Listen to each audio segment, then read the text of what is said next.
కూటమిలో జనసేన పార్టీకి విలువ లేకుండా పోతుందని జన సైనికులు ఎప్పటినుండో వాపోతున్న విషయం తెలిసిందే. పేరుకి డిప్యూటీ సీఎం అయినా చాలా విషయాల్లో పవన్ కళ్యాణ్ని సైడ్ చేస్తున్నారనే ఆవేదన ఆ పార్టీలో నెలకొని ఉంది. ఏదో కాపు సామాజిక వర్గం ఓట్ల కోసం పవన్తో సయోధ్యగా ఉంటున్నారు కానీ, లేకపోతే ఎప్పుడో కరివేపాకులా తీసి పారేసేవారు టీడీపీ నాయకులు అనే వాదన రాజకీయ వర్గాల్లో జరుగుతోంది. తాజాగా ప్రధాని నరేంద్ర మోదీ ముఖ్య అతిథిగా పాల్గొంటున్న అమరావతి రాజధాని పునర్నిర్మాణ కార్యక్రమం ఆహ్వాన పత్రంలో డిప్యూటీ సీఎం పవన్ కళ్యాణ్ పేరు ముద్రించకపోవడం వివాదాస్పదంగా మారింది. దీనిపై జనసేన శ్రేణులు సోషల్ మీడియాలో విరుచుకుపడుతూ ఉండడంతో మళ్లీ ఆయన పేరును చేర్చి ఆహ్వాన పత్రాలు ముద్రించారు. అయితే ఇప్పటికే 90% ఆహ్వాన పత్రాల పంపిణీ జరిగిపోయింది. ఈ నెల 2న వెలగపూడిలో అమరావతి పునర్నిర్మాణం పేరుతో భారీ కార్యక్రమాన్ని రాష్ట్ర ప్రభుత్వం నిర్వహిస్తోంది. దీనికి ముఖ్య అతిథిగా ప్రధాని మోడీ హాజరవుతున్నారు. ఈ కార్యక్రమానికి సంబంధించి CRDA 4 పేజీల ఆహ్వాన పత్రాన్ని ముద్రించి అందరికీ పంపిణీ చేసింది.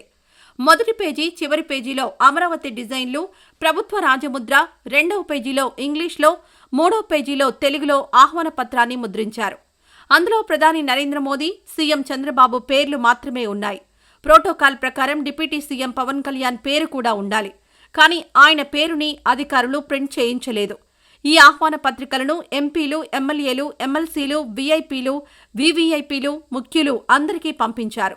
అందులో పవన్ పేరు లేదని ఆలస్యంగా గుర్తించిన జనసేన పార్టీ మనకెందుకులే, మన నాయకుడే పట్టించుకోడు కదా అన్నట్టు సైలెంట్ అయిపోయింది. దానికి తగ్గట్టే పవన్ కళ్యాణ్ కూడా సర్దుకుపోయారు. అయితే జనసేన శ్రేణులు మాత్రం తీవ్రంగా దీనిపై స్పందించారు. తమ పార్టీ లేకపోతే చంద్రబాబు సీఎం అయ్యేవారు కాదని, మాకే వెన్నుపోటు పొడుస్తారా అంటూ సోషల్ మీడియాలో రెచ్చిపోయారు. చంద్రబాబు, లోకేష్లపై తీవ్ర స్థాయిలో ధ్వజమెత్తారు. వారికి కౌంటర్గా టీడీపీ సోషల్ మీడియా దిగిపోయింది.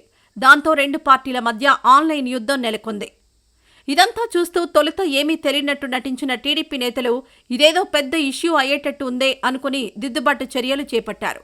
దీంతో CRDA అధికారులు ఆహ్వాన పత్రంలో మొక్కుబడిగా పవన్ పేరు చేర్చి మళ్లీ ముద్రించి విడుదల చేశారు. అయితే మోడీ, చంద్రబాబు ఫొటోస్తో ఉన్న ఆహ్వాన పత్రికలు అప్పటికే అందరికీ చేరాయి. ఈ ఒక్క ఘటనతో మళ్లీ టీడీపీలో పవన్కున్న ప్రాధాన్యత బయటపడింది. ఏదో మొక్కుబడిగా ఒక కులం మద్దతు కోసం పవన్కి విలువిస్తున్నారు.